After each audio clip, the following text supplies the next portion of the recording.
Ngayong araw nagkaroon ng napakasikat na signing event sina Secretary for Foreign Affairs Secretary Manalo at ang Japanese Ambassador sa Pilipinas na si Coach Ikawa Kazuhiko.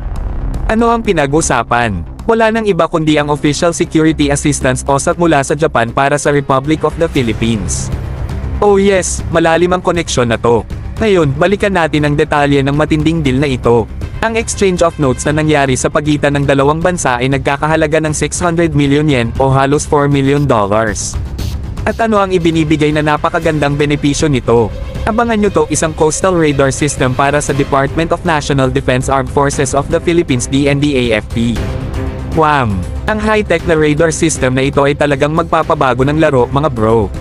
Ito ay magpapalakas sa kakayahan ng Pilipinas sa depensa, magpapalakas sa coastal surveillance, at tiyak na magpapaligtas sa ating minamahal na bansa. Isipin nyo ito bilang dagdag na mga mata na nagbabantay sa ating mga baybayin, handang sumalamin sa anumang potensyal na panganib at masigurong lagi tayong isang hakbang sa harap. Ang kooperasyon sa pagitan ng Pilipinas at Japan ay nagpapakita ng malakas na ugnayan at pagkakaibigan ng ating dalawang bansa. Ang malaking tulong na ito ay nagpapakita ng dedikasyon ng Japan sa pagsuporta sa ating mga puwersang pangdepensa at pagpapalakas ng ating strategic partnership. Yan na muna ang update natin ngayon mga bro.